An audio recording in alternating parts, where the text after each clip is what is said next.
We are back with more deck lists. This time we're going to be looking at what happened at the PBG Weekly. And actually this is kind of interesting because I have not seen Mr. Dimensional Shifter seeing play in Madolche of all things. I actually think that this is an interesting strategy. Being able to just quick effect, turn off of the graveyard. Kind of cool and interesting. So I guess you get to actually see the effects of Dimension Shifter loading up one monster into your graveyard for you that you basically to be able to do Madolche combo. So we have 2 copies of Ash Blossom, Enjoy Spring, triple copies of Dimension Shifter, triple copies of Madolche Angeli, with triple copies of Hoot Cake, triple copies of Mageline, 2 copies of Messengelato, triple copies of the Pudding Soucior, and 1 copy of Pudding Cess, wrapping up your monster lineup. Quite honestly, ratios look good. I don't have any complaints here. The only other thing is I think there were a couple people that were trying out 1 Hoot or 2 Hoot Cake, but I don't think that felt correct. We have triple copies of Called by the Grave, 1 Cosmic Cyclone, 2 copies of Lightning Storm, 1 copy of Cheto, 1 copy of Salon, and 1 copy of Ticket, like the 1-1-1 ratio here. With triple copies of Pot of Extravagance, triple copies of 3 Tactics Talents, triple copies of Infinite Permanence, 1 Promenade, and 1 copy of Red Reboot, wrapping up the main deck. Extra deck down here, we have 1 Fresh Start, 1 Asa, 1 Tornado Dragon, triple copies of Glass Full, triple copies of Tiaramisu, triple copies of Shock Lala Mode, 1 copy of Cyber Dragon Nova, 1 Omega, and 1 copy Makaba. Side deck here, we have 2 copies of Ghost Ogre, triple copies of Nibiru, 2 copies of Cosmic Cyclone, triple copies of Forbidden Droplet, 2 copies of Ghost and Match, and triple copies of Solemn Judgment, wrapping up Madolche. And like I said, this is kind of interesting. The Dimensional Shifters seeing play in here, the X-Stravs coming back. I know there's always been that huge debate between these two, if you should go down this path or not. It really just depends on the format. And honestly, just overall, like, the good references for the 1-1-1s here. So, I like this list. It looks really good on paper, which means it should flow really well, right? Next up, we have Mr. Steven Trifanowski's Pendulums, right? This was Triff that played this? I think so. So, interesting to see Jester Confit here. So you can only control 1 Jester Confit. You can special summon this card from your hand in attack position. If summoned this way during your opponent's next end phase, target 1 face of monster your opponent controls. Return both that target and this face-up card to the hand. It's basically a pseudo special summon extender who's also a spellcaster type monster, which is actually very interesting as well. I'm glad to see that we found a new level of synergy with this to basically kind of capitalize more on the magician side of the deck. So we have triple copies of Chronograph Sorcerer, triple copies of Endymion, the mighty master of magic, triple copies of Jester Confit, triple copies of Magical Abductor, triple copies of Magician Souls, with 1 copy of Jackal King, 1 copy of Reflection of Endymion, 1 copy of Servant of Endymion, with only 2 copies of Blue Boy and 1 copy of Time Gazer Magician. Very interesting, though, to only see 2 copies of Spellbook Magician of Prophecy, but I guess this card does almost feel like a dead draw at times. We have triple copies of Allure of Darkness, 1 copy of Instant Fusion, 1 Into the Void, 1 Citadel, triple copies of the Magical or Magician's Restage. So you can target 1 level 3 or lower spellcaster type monster graveyard, special summon it.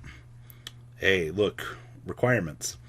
This effect can only be used once while this card is face up on the field. If this card sent to the graveyard, you can add 1 Magician Continuous spell card from your deck to hand. So you can actually recruit for the Magician's Right Hand, which negate the effects of your opponent's first spell card or effect that resolves each turn while you control spellcaster type monster. So basically, if your opponent only opens up 1 spell, they're just not getting it because you have the Magician's Right Hand. Then we have triple Desires, 1 Reasoning, triple Spellbook Power Mastery, 1 Knowledge, 2 Secrets, 1 Terraforming, 1 Upstart, and 2 copies of Wonder Wand, actually, for more additional draw power. Actually interested to see that Triff took advantage of this. Extra deck down here with triple copies of Selene, 1 Saruja, 1 Anima, 1 Unicorn, 1 IP, 1 copy of Daybreaker, 1 Crowley, 1 Cross Sheep, 1 Appaloosa, 1 Access Code, 1 Absolute, 1 Vortex, and 1 Millennium Eyes.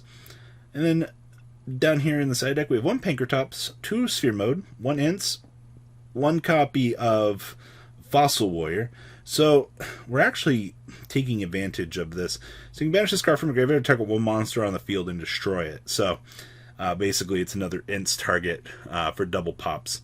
We have triple copies of Cosmic Cyclone, triple Dark Ruler No More, triple copies of Mystic Mine, and 1 copy of Red Reboot, wrapping up Mr. Steven Trifonowski's Pendulum list.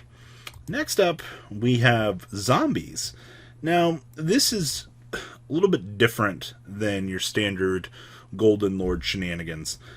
We're basically adapting out Boulder Drock here, and we're taking full advantage of it. Because remember, we get to special summon other things besides, Golden Lords, if we have the Golden Lord present on the field. So a lot of people forget that this is actually just generic zombie support kind of wrapped into one card. And, Zombie World's a good card. So we have triple copies of Astral Blossom and Joy Spring, 2 copies of Boulder Drock, only 2 copies of the Golden Lord, 1 copy of Globe Bloom, 1 Mizuki, 1 Necroworld Banshee, triple copies of Shiranui Solitaire, and 2 copies of Unizombie. Pretty straightforward here, honestly. So we have triple copies of Cursed Eldland, 2 copies of Eld Elixir of Black Awakening, 1 White Destiny, 1 Foolish Burial, triple copies of Pot of Extravagance, 2 copies of Super Polymerization, and 2 copies of Zombie World, wrapping up your spells. Traps, we only have 2 Conquistador, it's fine. Triple Eld Elixir of Scarlet Zanguin, 1 Golden Land Forever, 2 copies of Haguero, 2 copies of Rivalry, and 1 copy of the Shiranui style Swallow Slash. Extra deck here, we have 2 copies of Vampire Sucky, 1 copy of Link Kribo, 1 Nightmare Phoenix, 1 Boral Sword, 1 Avendred Savior, 1 Juggernaut Libby with 1 Gustav, 1 Pallades with 1 copy of Void Ogre, 1 Omega, 1 Starving Venom, 1 Mud, and 2 copies of the Dragon Necro Nether Soul.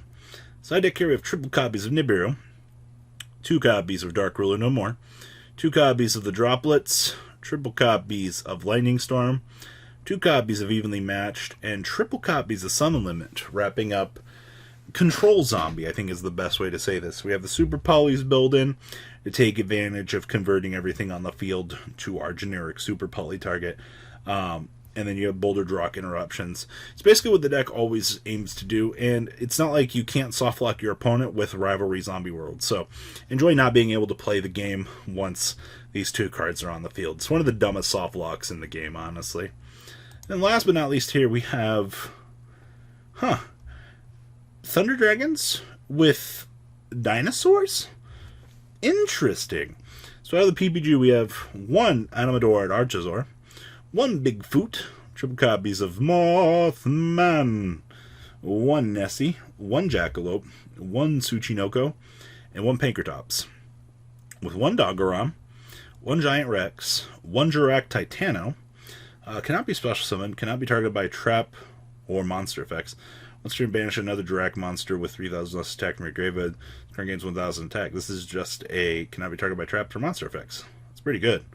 We have triple Miscellaneous Ceratosaurus, 1 Quottles, 1 Pterodon, triple copies of Oviraptor, triple copies of Thunder Dragon, triple Thunder Dragon Dark, triple Thunder Dragon Roar, and 2 copies of Ultimate Conductor Tyranno. Spells, we have triple copies of Lord Darkness, 2 copies of Double Evolution Pill, 1 Foolish Barrel, triple copies of Fossil Dig, 1 Gold Sark, and 1 copy of Thunder Dragon Fusion, wrapping up the main deck. Extra deck here, we have 1 Verte Anaconda, 1 Pentastag, 1 Unicorn, 1 Phoenix, 1 IP, 1 Appaloosa, 1 Tricking of All Calamities, Juggernaut Libby, and Mr. Gustav, 1 copy of Dugress, 1 Logia, 1 Dolka, with 1 Trishula, the Dragon of Icy Imprisonment, and 2 copies of Titan.